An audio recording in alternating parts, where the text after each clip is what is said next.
했던 그 내용을 이어서 오늘 쭉 하도록 하겠습니다. 그 로마서 전체 3가지 목적이 있다고 했는데 기억나십니까? 예, 첫 번째는 복음적 목적, 두 번째는 교회적 목적, 세 번째는 선교적 목적. 예, 좋습니다. 이 3가지 목적. 그래서 1장부터 8장까지 복음적 목적, 그 다음에 9, 10, 11장이 교회적 목적. 그래서 이제 선교적 목적으로 바로 넘어가야 되는데 바로 넘어가지 않고 뭐가 난다고 그랬어요?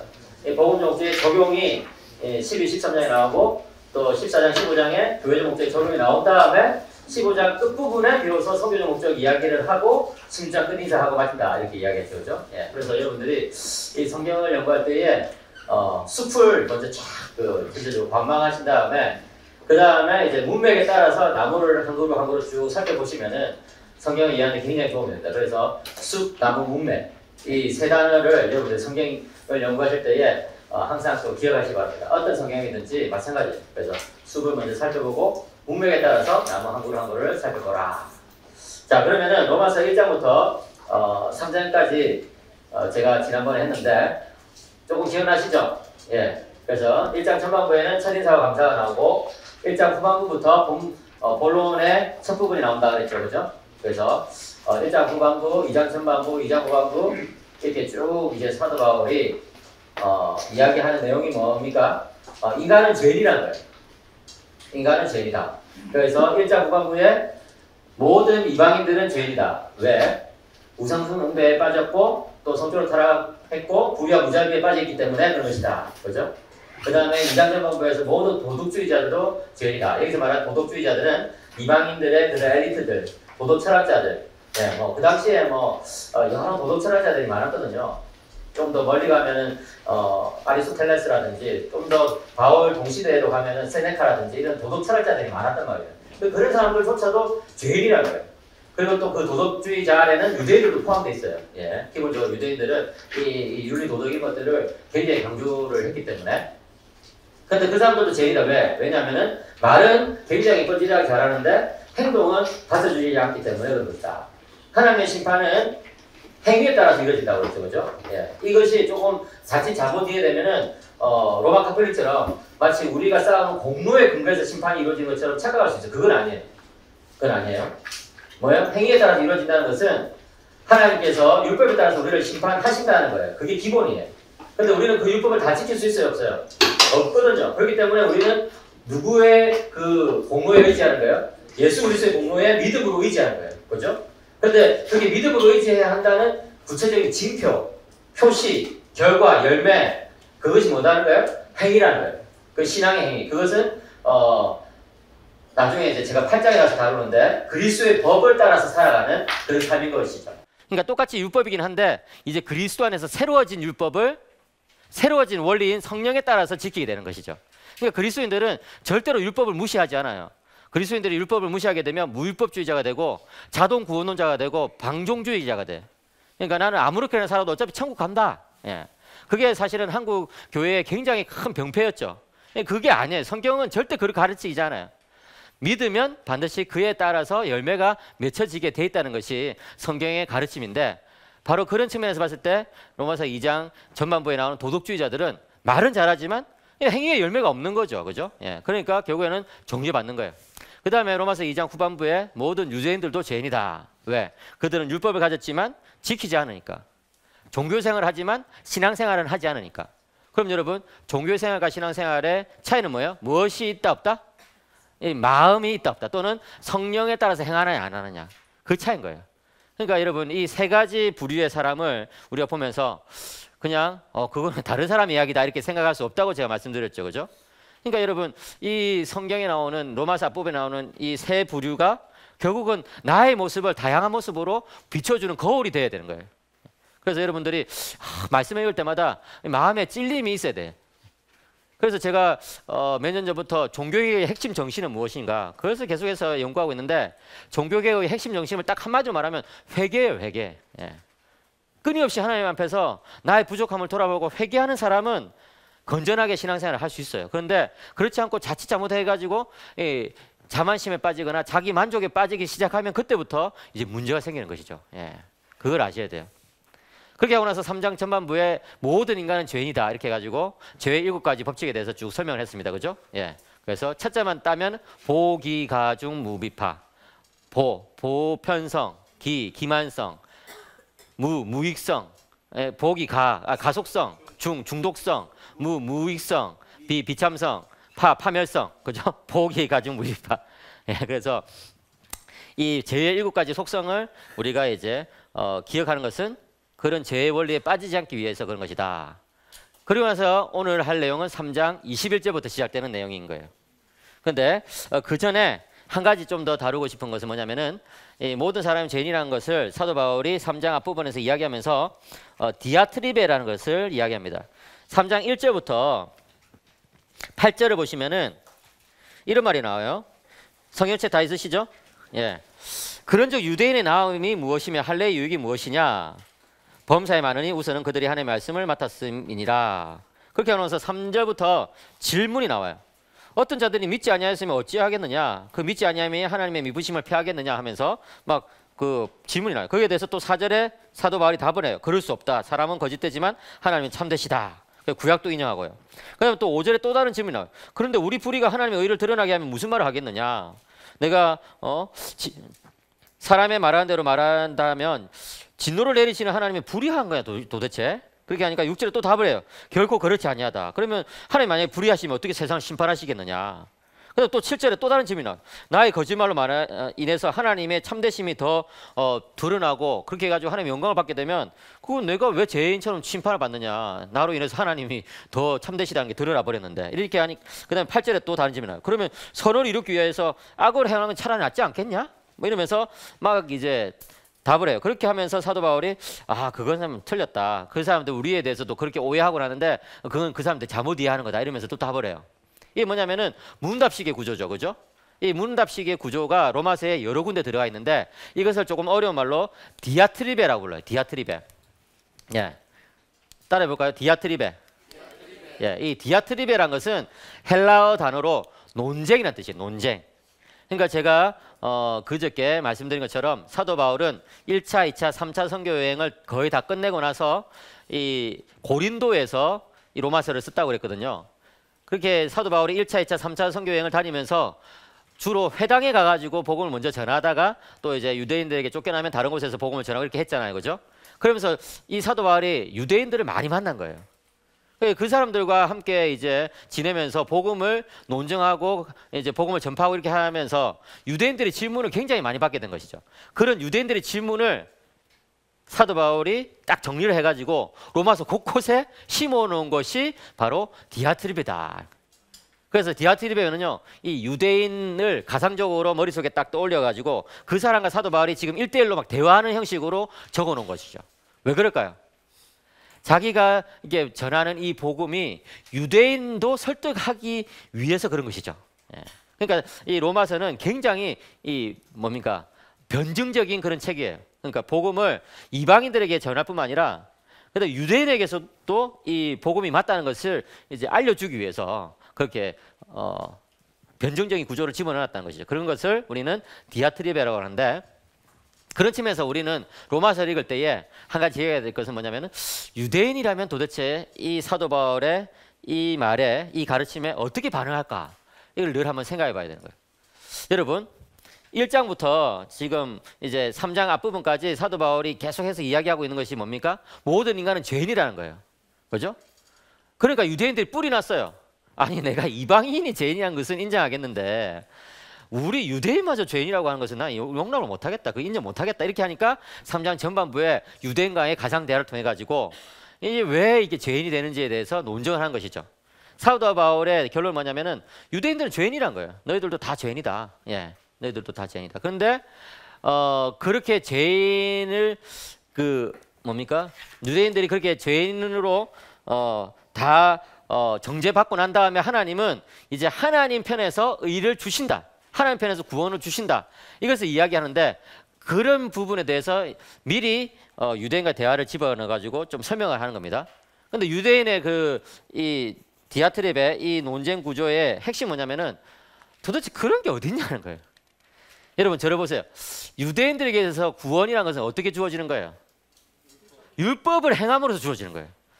예, 유대인들은 어릴 때부터 단 한시도 그것을 놓쳐본 적이 없어요. 율법을 행해야지 구원을 받을 수 있다.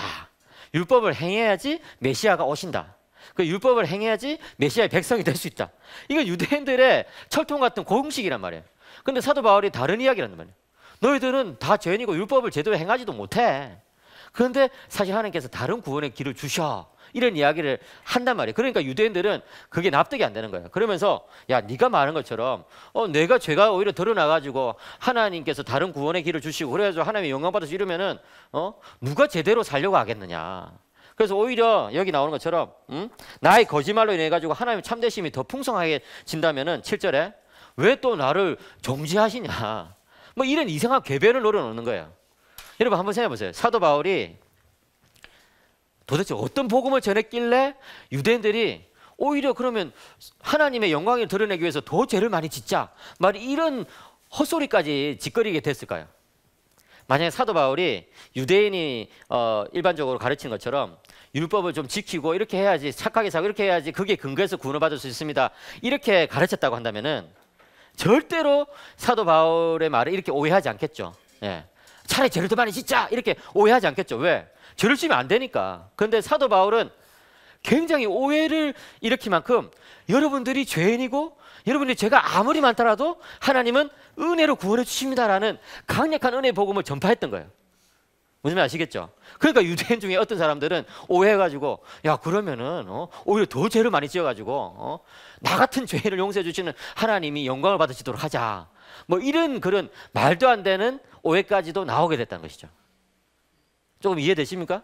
그래서 이 로마서 3장 1절부터 7절, 8절까지 나오는 이 디아트립의 구조를 보면은 역으로 사도 바울이 얼마나 강력한 은혜의 복음을 전했는지를 알 수가 있는 거예요. 예.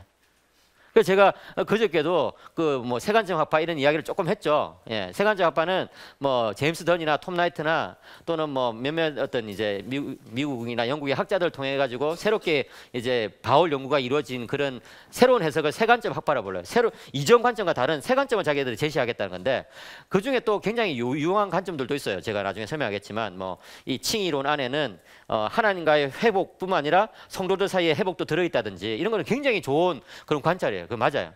근데 이제 세간점 학파에서 조금 잘못한 것은 뭐냐면은 칭의를 둘로 쪼개놔 버려요. 그래가지고 현재 칭의와 미래 칭의가 있는데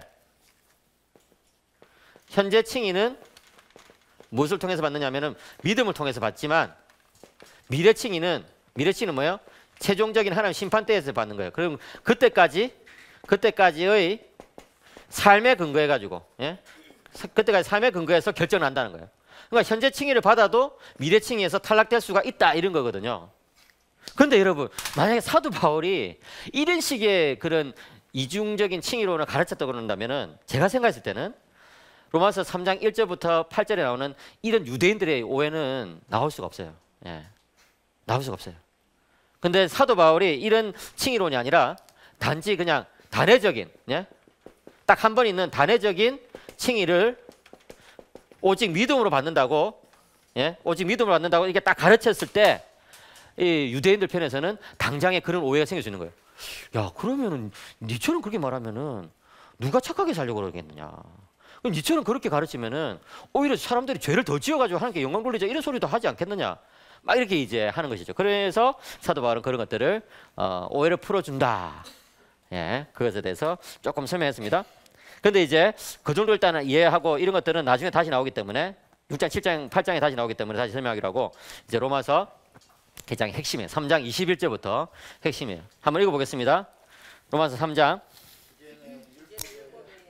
하나님의 의가 나타났으니 율법과 선지자들에게 증거를 받은 것이라.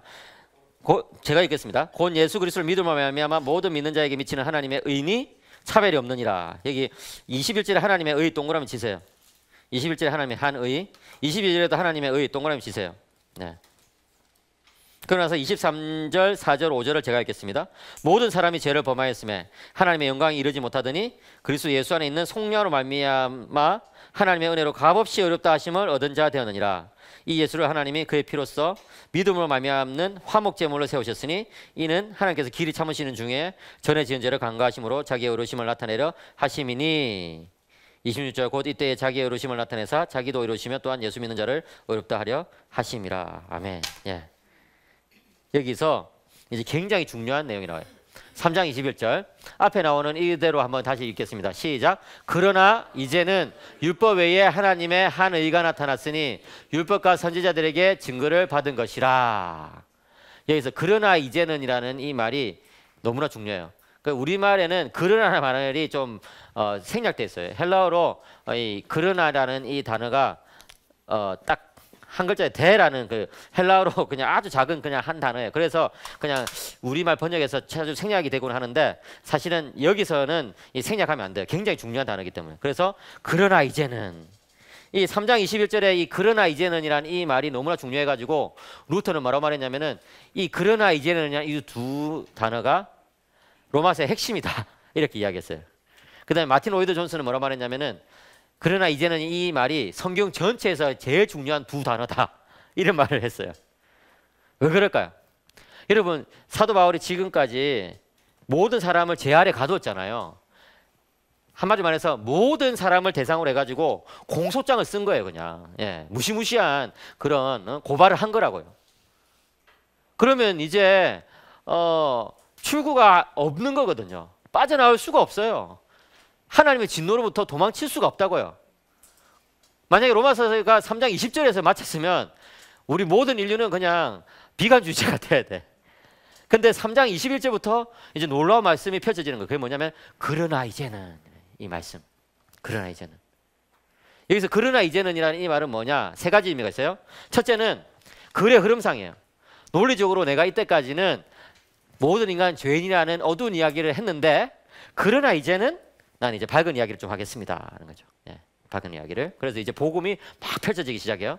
그다음 두 번째로 개인적으로 이때까지 우리의 삶이 굉장히 참 어둡고 또 정말 하나님의 진노를 받아야 마땅한 그런 참 비참한 삶을 살았다고 한다면 그러나 이제는 우리들에게 새로운 인생이 주어지고 있습니다라는 그런 어떤 이제 개인적인 고백이죠. 그다음에 세 번째는 뭐냐면은 이 종말론적이에요. 다시 말해서 구원론적이에요. 구약 시대까지만 해도 정말 우리는 이 굉장히 하나님이 정말 우리를 확실하게 구원해 주실까 이런 것에 대해서 좀 의심이 있었다고 한다면은 그러나 이제는 하나님의 사랑이 분명히 드러나 버렸다는 것이죠.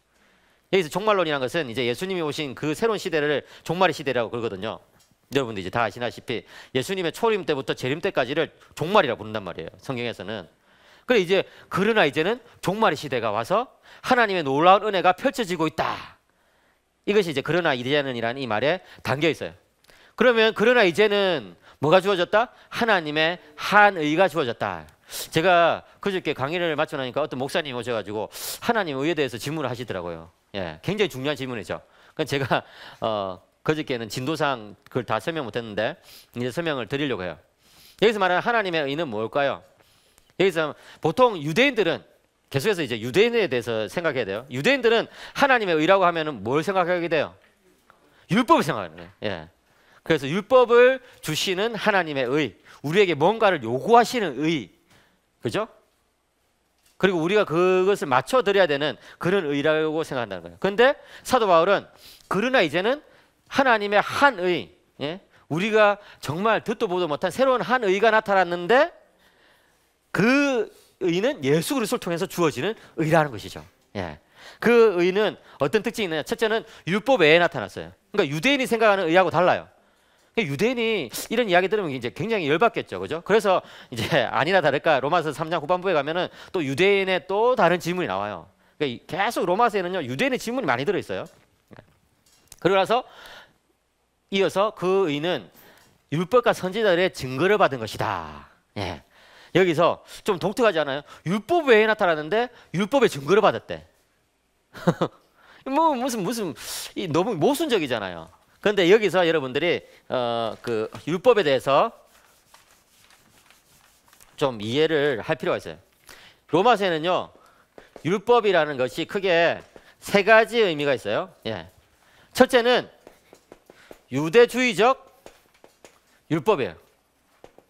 이게 뭐예요? 공로 사상에 근거해 가지고 우리가 이루어야 되는 어떤 그런 율법이라는 거예요. 근데 그런 거 말고 로마서에는 구약 전체나 또는 이 모세 율법을 좀 더 넓은 의미로 율법이라고 불러요, 그냥. 예. 그게 일반적으로 그렇게 부르거든요. 유대인들은 율법과 선지자라고 하면은 그냥 모세 율법 전체를 또는 구약 전체를 율법이라고 부른단 말이에요. 그다음 세 번째 율법이라고 했을 때는 뭐냐면은 이제 그리스도인들에게 필요한 그런 율법, 그리스도의 율법, 또는 성령의 율법이 있어요. 예. 우리말에는 율법이라고 번역 안 되고 그냥 법이라고 번역됐죠.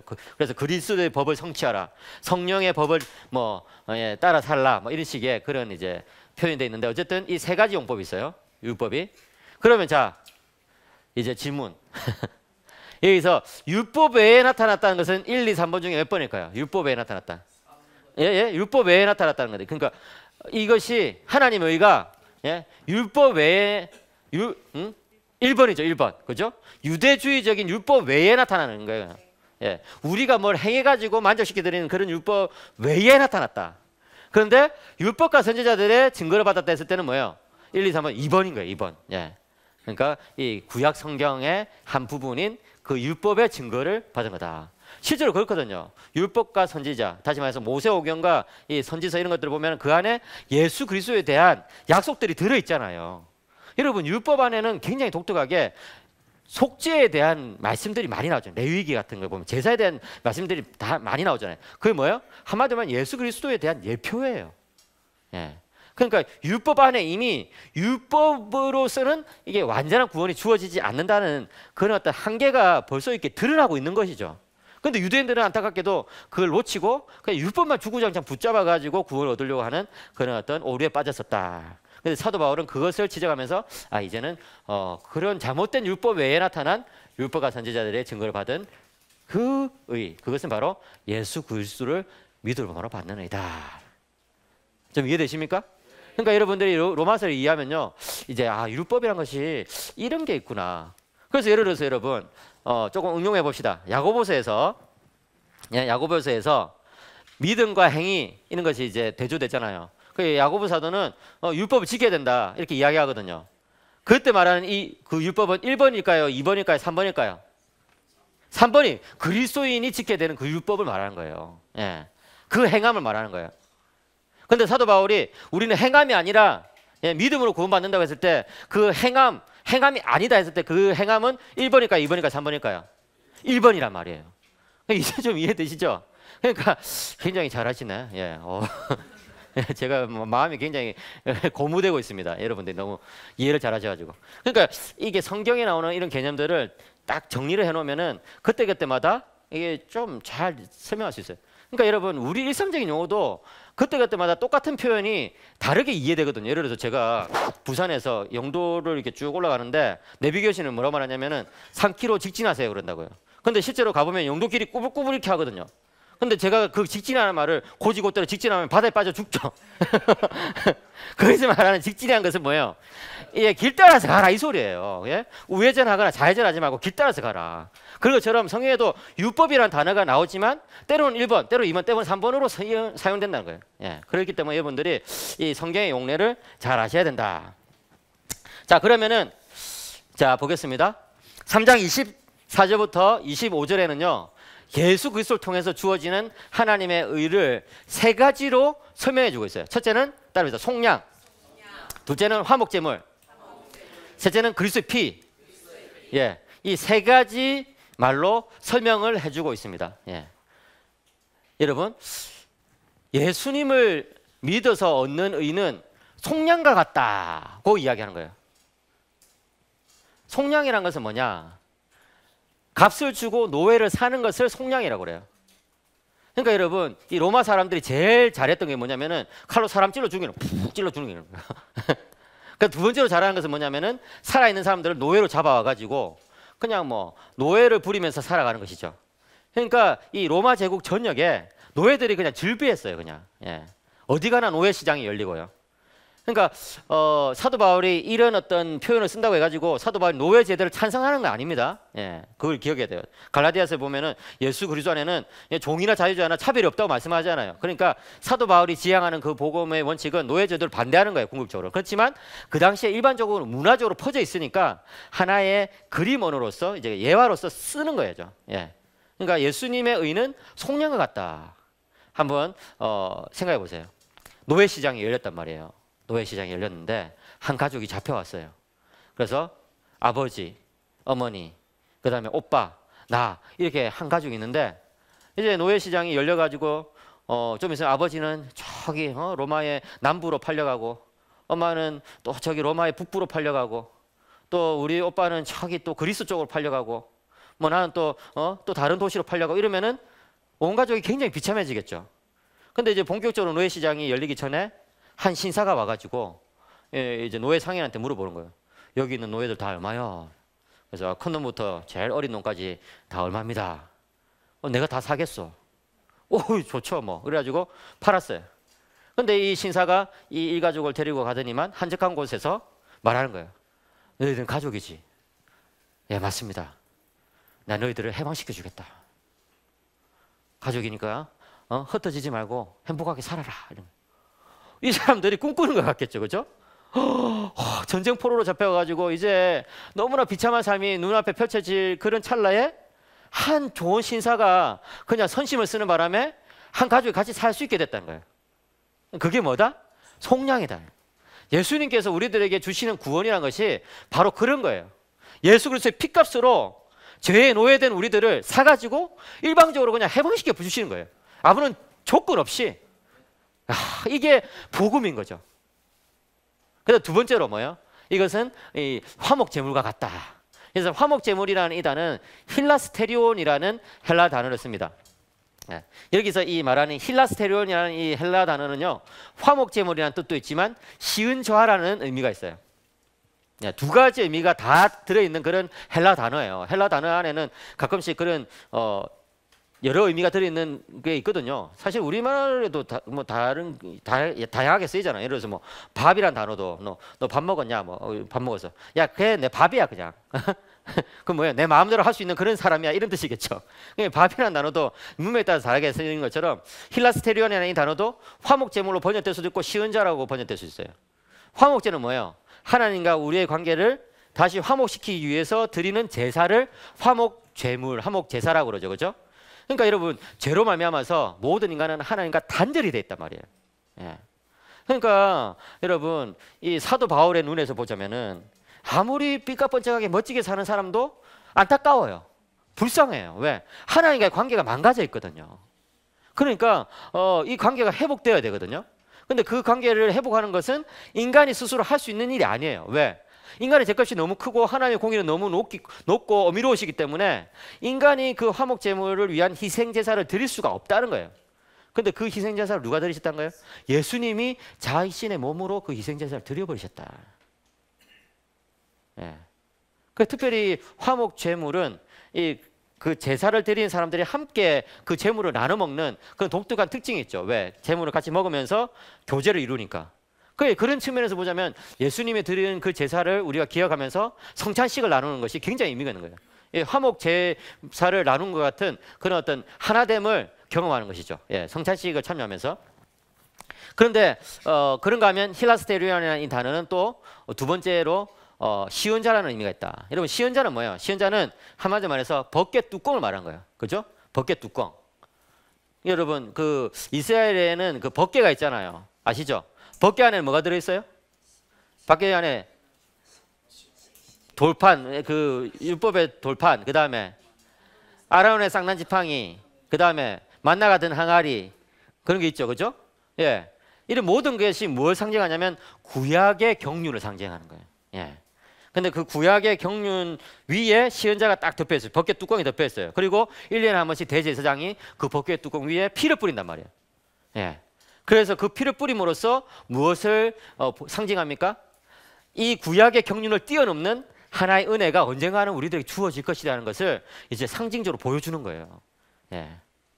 그러니까 여러분 속량이든 또 화목제물이든 또 시은자든 계속해서 등장하는 이미지가 뭐냐면은 그리스도의 피라는 거예요. 그렇잖아요. 그리스도의 피. 그리스도의 피값으로 속량이 이루어지고 그리스도의 피값으로 화목 제사가 드려지고 그리스도의 피가 그 시은자 위에 뿌려지고. 그러니까 여러분이 피라는 것이 너무나 중요하죠. 예. 피라는 것이 참 사람의 생명이고 피를 체크하면서 이제 사람의 건강 상태를 이제 체크하고 이러잖아요. 그러니까 구약 성경에서 항상 말하는 것이 뭐냐면 피에 생명이 있다. 그래서 피채 먹지 말라 이러잖아요. 그러니까 그리스도께서 자신의 피로 우리를 구속하셨다는 것은 한마디 말해서 자신의 생명으로 우리의 생명을 사셨다는 거예요. 그죠? 그리스도께서 자신의 생명으로 우리의 생명을 대신하셨다는 이 놀라운 사실. 그게 하나님의 의에 담겨 있는 그 의미라는 거예요. 그리고 그 의는 할례자와 무할례자 모두에게도 해당된다라고 하면서 3장 29절에 그렇게 이야기해요. 하나님은 다만 유대인의 하나님이시냐 또한 이방인의 하나님 아니시냐 진실로 이방인의 하나님도 되시느니라 이렇게 이야기하는 거예요. 왜 그럴까요? 왜 그럴까요? 또 이제 막 그 유대인이 질문을 하는 거예요. 유대인이 막 질문한 거예요. 예. 31절에 특별히 우리가 믿음으로 말미암아 율법을 파기하는 거 아니냐 이렇게 질문을 또 하는 거예요. 그럴 수 없다고 이야기하는 것이죠. 오히려 율법을 굳게 세운다. 그걸 사도 바울이 로마서 7장 8장에 대답해 줍니다. 그 다음에 또 그런 게 어디 있냐? 그런 어떤 행위에 의지하지 아니하고 주어지는 그런 믿음으로 주어지는 의가 어디 있냐? 이렇게 하니까 또 그런 의가 있다고 또 이야기하는. 그러니까 디아트립의 형식이 또 나오는 것이죠. 그러니까 사도 바울은 뭔가 중요한 굵직한 이야기를 하고 나서 또 유대인을 설득하기 위해서 또 디아트립을 좀 집어넣고 논쟁적인 형식 막 계속 그렇게 로마서를 이끌어가고 있습니다. 지금. 어쨌든 여기서 중요한 것은 뭡니까? 그런 의는 유대인뿐만 아니라 이방인을 위한 그런 의다. 그러니까 여러분 유대인들은요 이때까지 의는 무엇을 통해 주어진다? 의는 율법을 통해 주어지고 그 의는 또 누구만을 위한 것이다? 유대인만을 위한 것이다. 이 두 가지 공식을 늘 어릴 때부터 반복하면서 살았단 말이에요. 근데 사도 바울은 율법이 아니라 믿음으로 주어지는 의가 있는 것이고 유대인들뿐만 아니라 이방인에게도 주어지는 의가 있는 것이다. 이렇게 지금 이야기를 하고 있는 것이죠. 예. 그럼 이제 4장으로 넘어가서 과연 그것이 진짜 이방인을 위해서도 필요한 것인지를 한번 살펴보겠습니다. 자,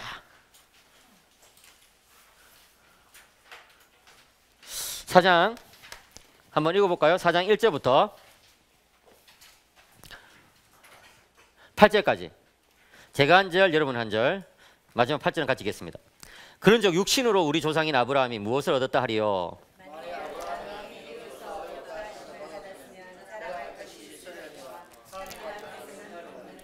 성경이 무엇을 말하느냐? 아브라함이 하나님을 믿음에 그것이 그에게 의로 여겨진 바 되었느니라.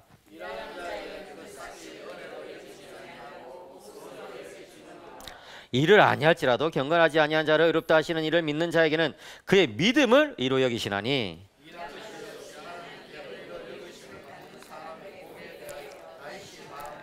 불법이 사함을 받고 죄가 가려짐을 받는 사람들은 복이고 같이 주께서 그 죄를 인정하지 아니하실 사람은 복이 있도다 함과 같으니라. 아멘. 예. 그러니까 사도 바울이 지금 이제 3장 21절 이하에서 하나님의 의에 대해서 설명을 딱 하니까 유대인들의 반응은 뭐예요? 유대인들 반응은 그런 의가 어디 있어 도대체? 응? 율법을 지키지 아니하고 믿음으로 주어지는 그런 의가 도대체 어디 있어? 이렇게 이야기하니까 사도 바울은 그런 의가 너희들이 그토록 신봉하는 구약 성경에서부터 나와. 어? 아브라함과 다윗의 예를 내가 한번 들어주지 이렇게 하는 것이죠. 예. 이처럼 이 서로 다른 두 이야기, 아브라함과 다윗의 이야기를 빼내가지고 그 두 이야기를 엮어 짜서 하나의 주제를 제시하는 것이 랍비들의 일반적인 논증 방식이었어요. 그 제가 말씀드렸죠 그저께 사도 바울은 잘 나가는 랍비 훈련을 받고 있던 사람이었다고, 그죠? 예. 당시에 랍비들은 크게 두 그룹이 있었어요. 힐렐학파, 그 다음에 샴마이 학파, 이렇게 두 학파가 있었단 말이에요. 힐렐학파는 뭐냐면 율법을 좀 이게 느슨하게 해석하는 그런 그룹이었고, 샴마이 학파는 율법을 굉장히 엄격하게 해석하는 거예요. 예를 들어서 이혼법을 한번 생각해 보겠습니다. 이혼법. 힐렐학파는 율법을 느슨하게 해석해가지고 이혼이 굉장히 쉽게 이루어지도록, 굉장히 이혼이 수월하게 이루어지도록 그게 했어요.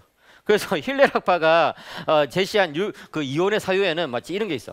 여자가 밥을 태워 먹으면 이혼 사유가 된다. 저는 그런 글을 읽으면 진짜 기겁을 해요. 도대체 진짜 간땡이에 부었다 이 사람들. 예. 아무튼 그런데 율법에 그렇게 막 아주 느슨하게 해석하는 거예요. 그러면 또 살다가 좀 지겨워져 가지고 이제 부인이 더 이상 안 예뻐 보인다. 이러면은 이혼 사유가 된다는 거예요. 힐레락파는 그렇게 율법을 느슨하게 해석해 가지고 이혼이 수월하게 했다면 샴마이파는 이 간음 이외에는 이혼 사유가 될 수 없다. 굉장히 엄격하게 딱 이제 그 율법을 해석하는 것이죠. 그러니까 여러분 사도 바울이 힐레락파에서 공부했을까요? 샴마이파에서 공부했을까요? 샴마이에서 공부했을 가능성이 높아요. 예. 그렇지만 사도 바울이 그럼에도 불구하고 율법을 해석하는 원칙은 샴마이에서 배운 것이 아니라 예수님으로부터 배운 것이다. 제가 말씀드렸어요. 근데 어쨌든 사도 바울이 아마도 샴마이에서 배운 것 같아요. 그런데 그런 샴마이에서 배웠던 사도 바울이 독특하게도 사도행전을 보면은 가말리엘한테 가서 배워요. 가말리엘한테 가서. 근데 가말리엘이 누구냐면 그 당시 힐레락파의 수장이었어. 도대체 왜 샴마이 학파 사람이 힐레락파 수장한테 가서 배웠을까요? 그것은 한마디 말해서 자기가 워낙 공부를 잘하니까 자기 학파는 벌써 다 뗐어요, 그냥. 예. 그러니까 다른 학파까지 가가지고 막 공부를 하는 그 정도 열심히 해요. 예, 대단하죠. 그 사도 바울이 열심히 특심이었던 그런 사람이었죠. 그러니까 이 랍비들이 어떻게 어떤 주제를 논증하는지 이게 도 같은 사람이에요. 그러니까 이렇게 뭡니까? 모세오경에서 이야기 하나, 아브라함 이야기 하나, 시편에서 다윗 이야기 하나를 끌어와 가지고 도무지 반박할 수 없도록 논증을 딱 해가지고 자신의 그 주장을 이렇게 딱 증명하는 것이죠. 그죠? 예. 그러면 하나 보겠습니다. 왜 특별히 아브라함과 다윗의 예를 들었을까? 사도 바울이 아브라함과 다윗은 구약 성경에서 제일 중요한 두 인물이기 때문에 그래요. 왜냐? 구약 성경에는요, 성경에는 전체적으로 봤을 때 7개의 중요한 언약이 나옵니다. 그러니까 여러분 구속사적으로 성경을 읽는다는 것 그런 말씀 들어보셨죠? 구속역사적으로 그것을 다른 말로 말하면 언약적으로 성경 읽는다는 거예요. 언약의 흐름에 따라서 쭉. 제일 먼저 나오는 언약은 뭐예요? 아담 언약이죠. 예, 아담과 맺으시는. 두 번째는 노아 언약이에요. 그래서 세 번째는 뭐예요? 아브라함 언약. 네 번째는 모세 언약. 다섯 번째는 다윗 언약. 그다음 여섯 번째는 이제 선지자들에게 주신 언약인 거예요. 이 6개의 언약으로 구약의 역사가 쭉 펼쳐지게 돼 있어요. 예. 그 다음에 이제 예수 그리스도 새 언약이 더해지면서 성경 전체는 굵직한 7개의 언약의 이야기로 이게 구성이 된다는 것인데 특별히 아브라함 언약과 다윗 언약은 너무나 중요해요. 왜? 아브라함 언약에는요 5가지 약속이 나오거든요. 한번 따라해보세요. 땅, 자손, 명성, 관계, 복. 네. 아브라함에게 주신 그 하나님의 약속은요 창세기 12장 1절부터 3절에 잘 나오고 있습니다. 그런데 창세기 12장 1절부터 3절에 나오는 그 내용을 쭉 요약해보면 5개의 약속으로 구성되어 있다는 것을 알 수 있어요. 아브라함아 내가 너에게 땅을 주겠다. 예. 그래서 너희 조상의 땅을 떠나라. 내가 새로운 땅을 주겠다. 그 다음에 아브라함이 너 자손은 지금 없지만 자녀가 없지만 내가 너에게 자녀를 주겠다. 아들을 주겠다. 상속자를 주겠다. 예. 그리고 너희 자손들이 하늘의 별과 같이 많아질 거야. 너는 큰 민족의 그런 그 우두머리가 되고 시조가 될 거야. 예. 그 다음에 세 번째 명성 뭐냐면 이 왕이에요. 예. 너는 왕과 같이 대접받게 될 것이다. 고대 시대 사회에서 명성이 있는 자는 왕이거든요. 그 다음에 뭐예요? 관계. 네 번째는 관계예요. 너와 나의 사이의 관계는 너무나 밀접하기 때문에 너를 이제 미워하는 자들을 내가 저주하고 너를 잘해주는 사람들은 내가 복을 내려주겠다. 예, 특별히 또 이제 너를 미워하는 자는 단수로 했어요. 근데 너를 뭡니까? 복 주는 자들에게는 복수를 해요. 그래가지고 하나님 마음이 좀 느껴지죠. 그러니까 좀 더 많은 사람들이 복을 받았으면 하는 하나님의 마음이 이게 단수와 복수를 써가지고 어쨌든 중요한 것은 아브라함과 하나님과의 관계는 친구 관계처럼 그렇게 밀접한 관계다. 그러니까 하나님께서 이 소돔과 고모라를 멸하시기 전에 천사도 보내가지고 아브라함하고 이야기를 하잖아요. 협상을 하잖아요. 그러니까 굉장히 이거는 너무나 놀라운 관계예요. 그다음 마지막에 5번째 뭐예요? 이 복이란 것이죠. 너가 복의 근원이 돼가지고 너로 말미암아서 이제 구원의 역사가 펼쳐진다. 여러분 신약 시대에 예수님 오신 다음에는 누구를 믿어야 예수님? 제가 답을 말해버렸네. 자, 예수님 이렇게 사랑합니다. 누구를 믿어야 구원을 받아요? 예수를 믿어 구원 받죠. 예, 예수 믿어 구원 받아요. 신약 시대는. 근데 구약 시대에는 누구의 자손이 구원받느냐면 아브라함의 자손이 구원받아요. 또는 아브라함하고 좋은 관계를 맺는 사람들이 구원을 받아요. 예. 그러니까 아브라함이 메시아의 예표처럼 돼가지고 굉장히 구원 역사에서 중요한 인물이 되거든요. 그러니까 여러분 아브라함이 이랬더라 하면은 그건 법칙인 거예요. 예. 구원의 법칙인 거예요. 그래서 사도 바울이 아브라함을 데려와가지고 이신칭의 복음을 증명하고 있다. 예. 그 다음에 또 다윗은 왜 중요하냐? 아브라함 언약이 굉장히 또 많이 성취된 인물이 다윗이거든요. 보세요. 다윗 시대에 다윗과 솔로몬 시대에 제일 넓은 땅을 차지했어요. 그 다음에 다윗 시대에 하나님께서 다윗의 이 자손들이 계속해서 왕이 될 것이라고 약속을 해주셨어요. 그 다음에 다윗이 이제 명성을 얻었죠. 그죠? 왕으로서. 그 다음에 다윗과 하나님과의 관계는 부자 관계, 아버지와 아들의 관계가 돼요. 그 다음에 다윗을 통해서 이제 복을 받고 다윗의 후손을 통해서 복을 받게 되는 것이죠. 그러니까 여러분 이 땅, 자손, 명성, 관계, 복이라는 이 오각형, 그래서 저는 이 오각형을 아브라함의 오각형이라고 불러요. 따라해봅시다. 아브라함의 오각형. 네. 이 5가지 약속 안에 구약 성경이 움직이고 있다는 것을 여러분이 아셔야 돼요. 이 5가지 약속 안에서 그래서 막 요수아가 땅을 정복하는 그거는 아브라함이 주신 땅에 대한 약속 때문이고, 그죠? 출애굽할 때 막 산모들이 막 이제 왕을 속여가지고 막 자손이 막 늘어나고 이런 것들은 자손에 대한 약속 때문에 믿음이 있기 때문에 그렇게 한 거고, 그죠? 그다음에 하나님과의 그런 관계, 예? 그다음에 사실은 그 이스라엘이 그 뭡니까 열방 가운데서 이름이 드러나는 거, 그것은 복을 위해서, 다시 말해서 열방이 이스라엘 통해서 복을 얻기 위함이다. 그런 것. 그러니까 이 아브라함의 오각형은 사실은 구약 성경 전체를 관통하는 중요한 주제가 된다. 그리고 그것이 다윗 시대에 많이 이루어졌다. 그렇기 때문에 여러분 이 다윗과 아브라함의 이야기가 굉장히 중요한데 사도 바울은 뭐라고 주장해요? 다윗과 아브라함과 다윗 이 두 사람 안에 이 그들의 생애 안에 이신칭의 복음이 들어있다는 거예요. 예, 그걸 살펴보겠습니다. 자 보세요. 아브라함의 경우 보시면은 창세기 4장 3절 아브라함이 하나님의 믿음에 그것이 그에게 의로 여겨진 바 되었느니라. 그 말이 나오잖아요. 그러니까 한마디로 뭐예요? 이신칭이잖아. 이신칭이가 뭐예요? 믿음으로써 의롭다함을 받는다는 것이 이신칭이죠. 그죠? 맞습니까? 예. 믿음으로써 예, 의롭다고 칭해진다. 예. 나 자신은 아직까지 죄인일지 모르겠지만 내가 믿음이 있고 믿음으로 예수 그리스도와 연합했다는 그 이유 때문에 나를 의롭게 봐주신다. 의롭게 여겨주신다. 그죠? 그게 이신칭이라고요. 그게 이신칭의 복음인데 아브라함이 하나님을 믿음에 그것이 그에게 여겨진 바 여겨진 바 되었느니라. 그게 창세기 15장 6절 인용이죠. 아브라함이 여호와를 믿으니 여호와께서 그 일을 그의 의로 여기시고 이신칭의 복음이 그대로 나타난다는 거예요. 예. 그렇게 이야기하면은 성경을 잘 아는 학생의 한 가지 질문이 있죠. 예? 창세기 15년까지 진짜 아브라함이 아무런 행위가 없었습니까? 예? 그냥 믿기만 하고 그냥 진짜 만 겁니까? 그래가지고 그냥 의롭다함을 받은 겁니까? 예. 그런 질문이 나온단 말이에요. 그래서 여러분 계속해서 유대인의 관점에서 로마서 읽으라고 그러죠. 유대인들의 아브라함 해석은요 정확하게 그 율법주의적인 해석이에요.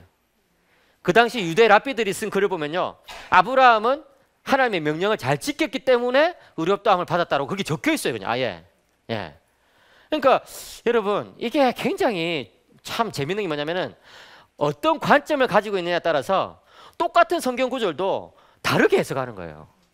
그러니까 여러분 이 바른 신앙을 가지고 있고 바른 전통 속에서 성경을 읽는다는 것이 너무나 중요하죠. 여러분 이 신천지 이런 데 아시죠? 신천지 이런 데 한번 가보세요. 가보면 안 되지. 큰일 났네. 가면 안 됩니다. 가면 안 돼요. 예. 절대 가면 안 돼요. 내가 왜 가라고 그랬지?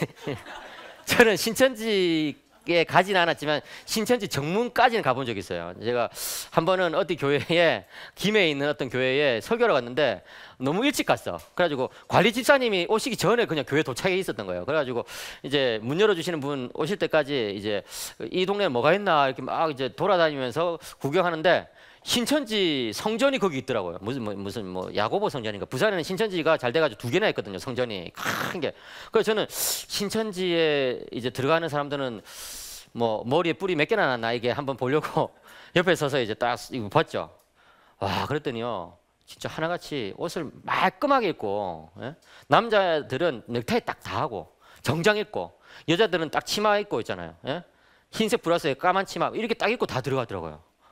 와, 제가 그걸 보면서 야, 진짜 이단들은 저렇게 잘못된 진리에 저렇게 충성하는데 기독교인들은 예배 시간 다 되도록 교회 오지도 않고 뭐 아무거나 그냥 뭐 물론 이제 교회 갈 때 정장 입고 가야 된다는 법은 없어요, 물론. 그렇지만 제가 그걸 보면서 야, 진짜 좀 제 마음속에 반성이 되더라고요. 예. 어쨌든 신천지 같은 데서는 성경을 해석할 때 모든 걸 이만희 중심으로 해석한단 말이에요. 그래서 막 보혜사는 이만이다, 뭐, 예, 그 다음에 예수는 왔는데 좀 실패한 것이 있다, 뭐 이런 식으로 막, 예, 그래가지고 그 실패를 완성하기 위해서 이만희가 온 거다, 뭐 이런 식으로 이제 한단 말이에요. 그러니까 도대체 이 성경을 읽는 관점이 잘못되면은 똑같은 성경을 읽어도 완전히 다른 길로 나갈 수 있다. 이걸 아셔야 돼. 그러니까 유대인들의 아브라함 해석은 철저하게 율법주의적인 해석이었어요. 근데 그것에 반해서 사도 바울이 지금 은혜 중심의 아브라함 해석을 제시하고 있는 것이죠. 예. 보겠습니다. 왜 아브라함의 행위에 대해서 사도 바울이 별로 주목하지 않느냐? 행위가 있었죠. 행위가 있었어요. 창세기 15장까지 여러분, 예? 아브라함이 본토 아버지의 집을 떠났어요. 그죠? 그 다음에 하나님 명령도 순종한 것도 꽤 있고 그랬단 말이에요. 그런데 왜 행위는 전혀 고려하지 않고 그냥 오직 믿었더니 의로 여기심을 받았다고 이야기하자고 있냐고요. 넓은 맥락으로 보면은 아브라함의 전체 생애를 봤을 때 사실은 그 행위라는 것은 너무나 미미하다. 사실은 아브라함이 믿음의 조상이긴 하지만 좀 별로 믿음의 행동을 못할 때도 많았어요. 그렇잖아요. 제일 대표적으로 자기 아내 사라를 팔아먹을 뻔했잖아. 그죠? 그냥 거짓말해가지고 누이라고 속여가지고 뭐 거기 뭐 이방의 왕한테 막 아내를 보내기도 하고 이게 말이나 되는 겁니까? 그런 거 우리 간사님 좀 있으면 결혼하시는데 아내를 그런 식으로 다른 사람한테 팔아먹는 이거는 말이 안 되는 거거든요. 극진히 섬겨야지. 어쨌든 그런 여러 가지 아브라함의 생애 전체적으로 봤을 때도 뭔가 행위보다는 하나님께서 그 믿음을 그냥 봐주신 거다라고 말할 수 있어요. 그 다음에 이제 좀 더 좁은 맥락을 보자면은 창세기 15장은 어떤 맥락이냐면 이제 이삭을 주겠다는 그런 맥락인데 지금 아브라함의 나이가 99세거든요. 예. 나이가 99세인 그런 아브라함에게서 자녀가 태어난다는 거. 그 다음에 아내는 또 나이가 몇 세예요? 89세. 예. 그러니까 이렇게 늙은 노부부에게 자녀가 태어난다는 것은 사실은 말이 안 되는 거거든요.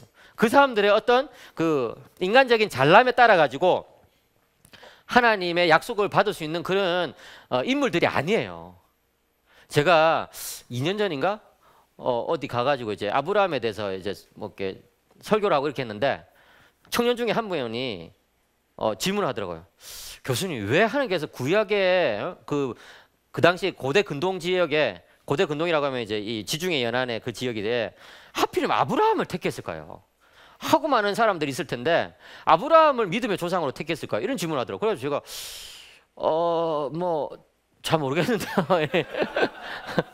그래가지고 이제 제가 다음 주까지 그 다음 주에도 거기에서 설교하도록 있어가지고 다음 주까지 제가 알아보겠습니다. 이래야지 했어요. 그런데 그 헤르만 바빙크라는 이제 유명한 신학자가 있습니다. 네덜란드 사람. 그런데 그 사람이 쓴 이제 두꺼운 조지신학 책이 있는데 그 교의학 책이 있는데 거기서 아브라함을 쭉 다 검색해봤어요. 그랬더니 한 군데에서 이 바빙크가 뭐라 말하냐면은 하나님께서 아브라함을 택한 한 가지 이유는 그가 믿음의 조상이 되기에 제일 부적합했기 때문이다.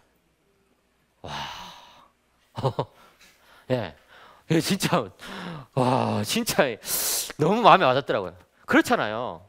아브라함이 믿음의 조상이 되기 너무나 부족했기 때문에 그 사람을 택해가지고 믿음의 조상 삼음으로써 뭘 보여주신 거예요? 구원이라는 것은 하나님의 전적인 은혜로 이루어진다는 것을 완벽하게 증명해버리신 거예요. 예.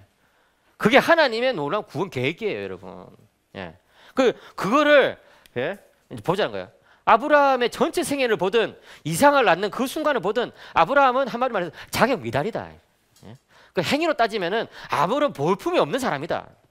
그런데 하나님께서 단지 아브라함을 믿음으로 이렇게 봐주신 거다. 예. 그 다음에 그러면 이제 유대인들이 물러났을까요? 아니에요. 야, 너희 아브라함 해석은 우리의 해석과는 달라. 어? 아브라함이 순종했기 때문에 그래도 그것 때문에 하나님께서 의롭다 하신 거지. 이게 순수하게 믿음으로만 아니야. 그럴 리가 없어. 이러면서 유대인들은 공로사상으로 율법주의로 성경을 이제 해석하죠. 그러니까 안 되겠다. 그럼 다른 예를 내가 하나 보여줄게. 이러면서 들고 오는 게 뭐야? 다윗이죠. 로마서 4장 7절 8절에 시편 32편 1, 2절 인용해요. 한번 읽어볼까요? 시작. 불법이 사함을 받고 죄가 가려짐을 받는 사람들은 복이 있고 주께서 그 죄를 인정하지 아니하실 사람은 복이 있도다. 예, 이거예요.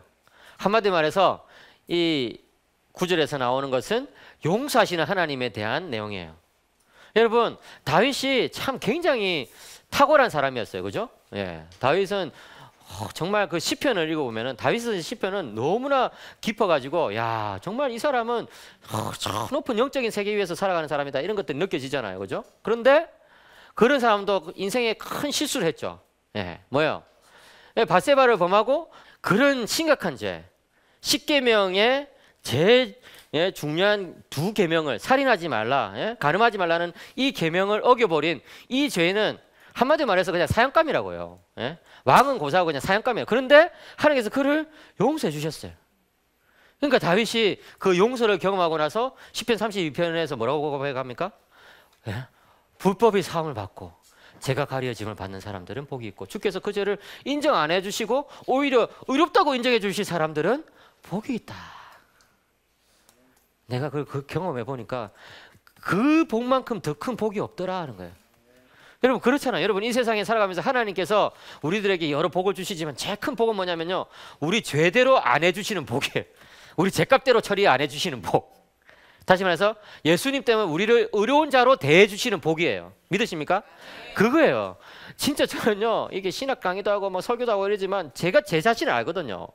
하나님께서 제가 죄를 지은 그 죄값에 따라서 저를 처리하신다고 그러면 저는 아마 벌써 팔다리가 남아있지 않을 거예요. 그냥 다리 몽둥이가 부러져도 하루에 12번 더 부러졌겠죠.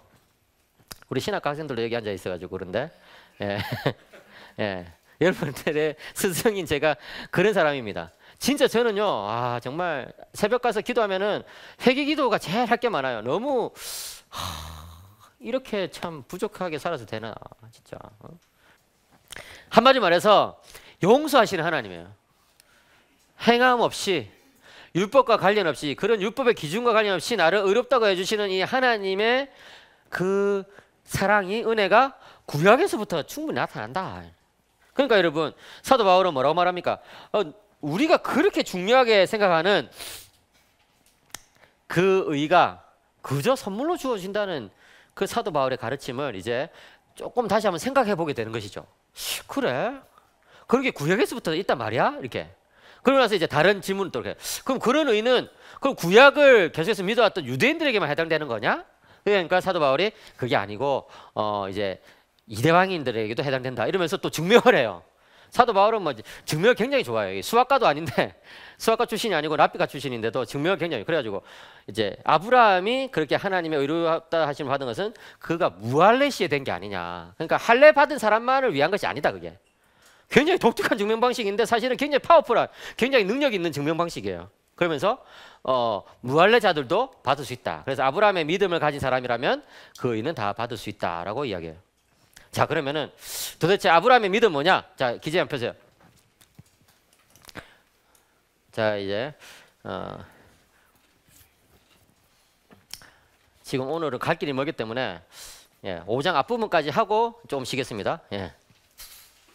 아브라함의 믿음 뭐냐? 아브라함의 믿음은 4장 뒷부분에 굉장히 자세하게 설명해요. 아브라함의 믿음. 예를 들어서 17절에 아브라함은 그가 믿은 하나님은 죽은 자를 살리시며 없는 것을 있는 것을 부르시는 이시니라. 또 18절에 바랄 수 없는 중에 바라고 믿는 그런 믿음. 그 다음 19절에 자신의 어떤 죽음을 알고도 여전히 믿음이 약해지지 않았던 믿음. 그러니까 자신에게 아무런 어떤 가능성이 없다는 것을 알고도 믿음이 약해지지 않는 그런 믿음.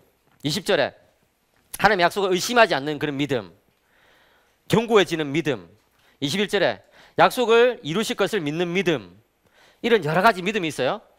그런데 여러분, 이런 여러 가지 믿음의 특징 중에 제일 중요한 믿음은 뭐냐면 한마디로 말하면은 부활에 대한 믿음이에요. 예, 부활에 대한 믿음. 왜 그래요? 죽은 자를 살리시는 하나님을 믿는 믿음이라는 거예요. 왜? 아브라함이 이삭을 낳을 때 그 믿음을 이제 딱 붙잡은 거예요. 그 다음에 아브라함이 이삭을 바칠 때도 그 믿음을 딱 붙잡은 거예요. 뭐요? 아브라함이 이삭을 낳을 때 내 몸은 사실 죽은 것과 마찬가지지만 그래도 죽은 자를 살리시는 하나님을 내가 믿기 때문에 믿음으로 내가 이제 하나님께 나갑니다. 이렇게 하는 거예요. 그 다음에 이삭을 바칠 때도 내가 이삭을 바쳐서 이삭이 죽더라도 하나님은 죽은 자를 살리실 수 있기 때문에 나는 그 믿음 가지고 이삭을 바치겠습니다. 그런 거예요. 그러니까 아브라함의 여러 믿음의 특징이 있지만 제일 중요한 믿음은 뭐냐면은 부활신앙인 거예요. 그때 우리의 믿음도 마찬가지예요. 우리의 믿음도 여기 24절에 보던 것처럼 24절, 25절 같이 읽겠습니다. 시작.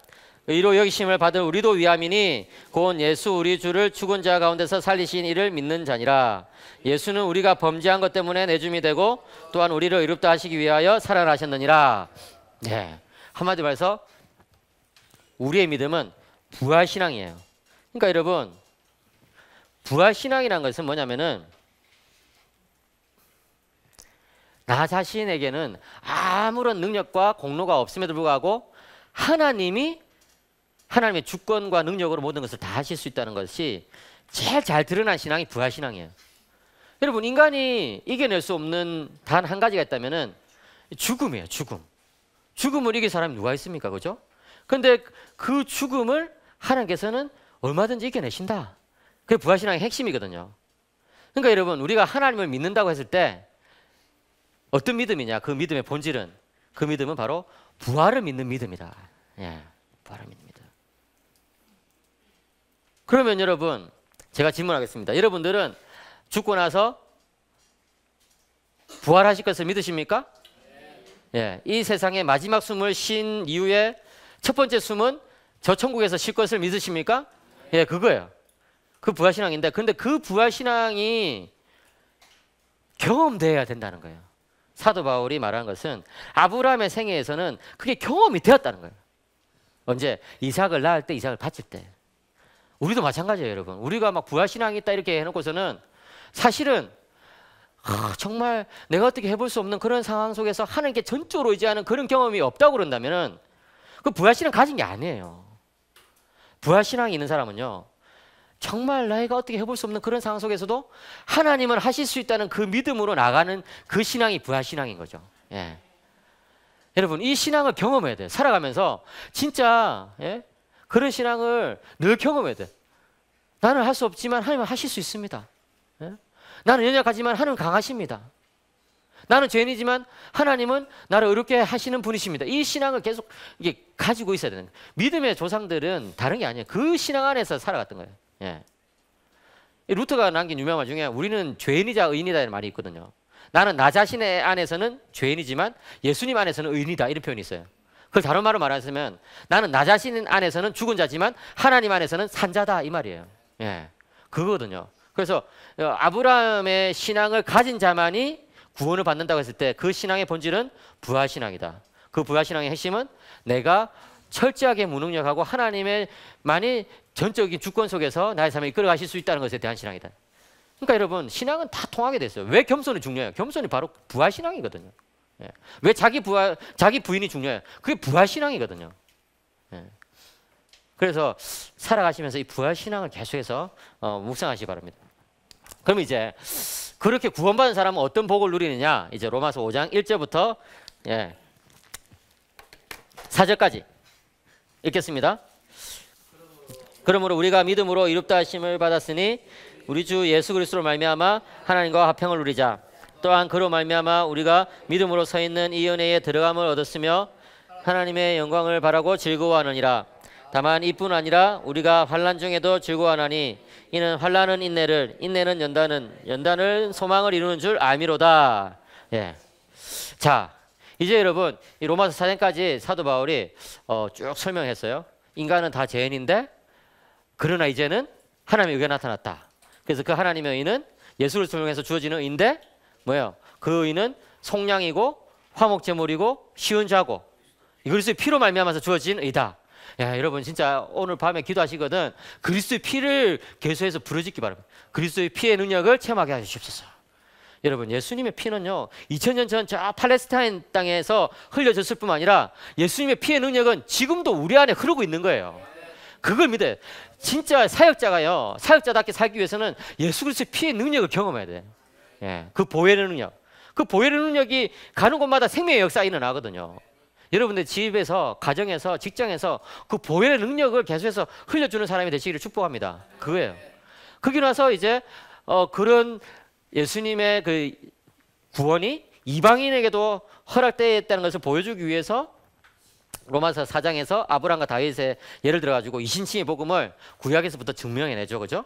그래가지고 이제 구원이 이제 받았어요. 이제 여러분 이제 구원 받았단 말이에요. 그러면 이제 구원받은 자는 어떤 축복을 누리느냐? 예, 사도 바울은 로마서 5장에서 현세와 내세에서 그 축복을 누린다라고 말하고 있어요. 로마서 5장 1절부터 4절에서는 현세적인 축복이 나와요. 자, 그래서 설명하겠습니다. 첫째로 현세적인 축복의 첫째는 뭐냐면 하나님과 화평을 누린다는 거예요.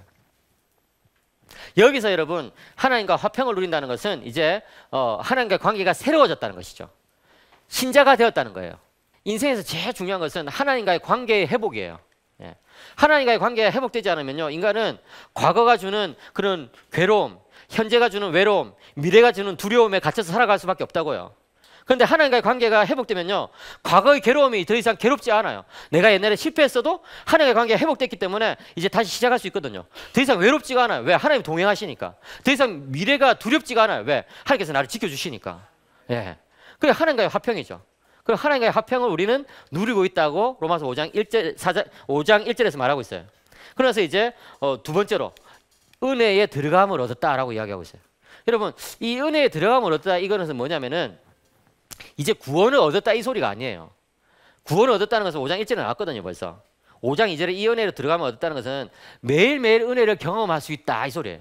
예, 매일매일 은혜를 경험할 수 있다. 이 매일매일의 일상에 그 스트레스가 있잖아요. 진짜 여러분 이 살아가면서 겪는 이런 힘든 것들이 늘 우리를 괴롭히거든요. 가정에서나 직장에서나 또는 인간관계에서나 뭐 예?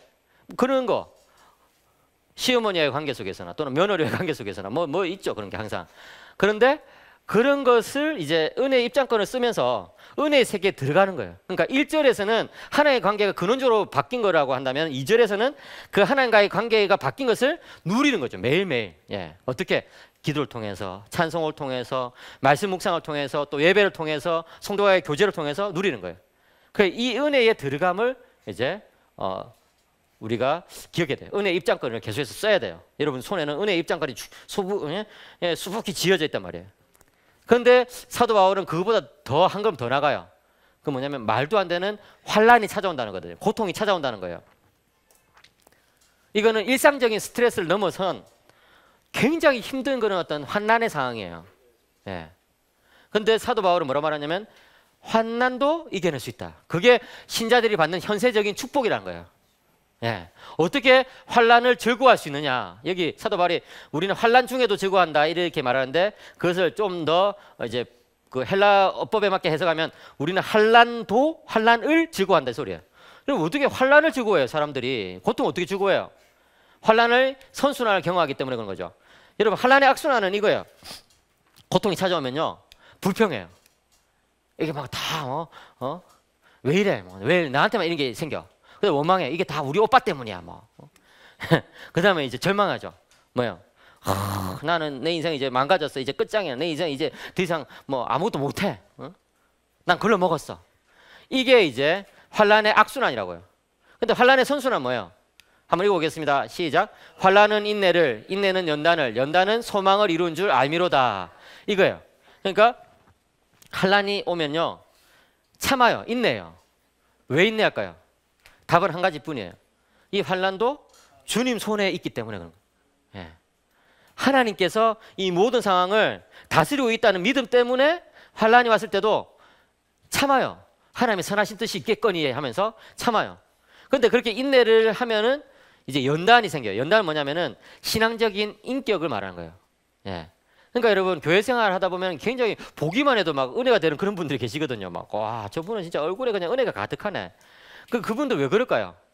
뭐 기도를 많이 해서 그런 것일 수도 있고 뭐 성경 많이 읽어서 그런 것일 수도 있지만 제가 이야기해 보면요 대체로 삶의 그런 환란을 믿음으로 견뎌내신 분들이 확실히 그 표정이 참 은혜가 넘치더라고요. 왜 그래요? 예수 그리스도의 능력을 경험했기 때문에 이제 일상적으로 늘 기쁨이 넘치는 거죠. 정말 하나님은 정말 너무나 감사하다 이러면서. 그것이 연단이에요. 연단은 신앙적인 성격, 성품을 연단이라고 불러요. 아시겠죠? 연단, 신앙적인 성품. 그 다음에 그게 연단이 있는 사람은 뭘 이룬다? 소망을 이룬다. 여기서 소망을 이룬다는 것은요, 이제 내가 분명히 천국 간다 이 소리예요. 내가 하나님 나라에, 그러니까 완성된 천국에 들어간다. 그죠? 분명히 구원받는다. 이런 소망도 되지만 또 한 가지는 뭐냐면은 내가 이 소망을 전달할 수 있게 된다. 어디 가든지 소망을 이루어 줄 수 있는 그런 사람이 된다.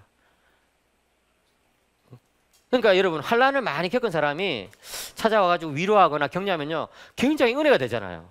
그 왜 그래요? 그 사람의 삶을 보면은 이게 뭔가 이렇게 소망이 생기거든요. 저분도 그런 어려움을 견뎌냈다면 나도 견뎌낼 수 있을 거다. 이런 어떤 그 소망이 전달된다고요. 그러니까 소망의 전달자로서 살아가게 된다. 환란이 찾아와요. 우리 인생에는요 진짜 말도 안 되는 고난이 있다고요. 그런데 그 고난 가운데 인내하면 연단을 받아요. 그리고 하나님의 쓰임을 받아요. 모든 하나님 백성들은요 그렇게 연단의 과정을 거친 다음에 쓰임을 받아요. 왜? 연단의 과정이 없으면 중간에 도망쳐 버리거든요. 여러분 신앙생활은요 쉬운 게 아니에요. 절대. 반드시 이게 뭡니까 손해 보는 게 있다고요. 예? 어려움이 있다고요. 그런데 연단을 받은 사람은 그 어려움을 이겨내 버려요. 그냥. 예, 여러분들이 환란을 두려워하지 마시고 이 로마서 5장의 복을 누리시기를 축복합니다. 예, 잠시 쉬었다가 얘기했습니다.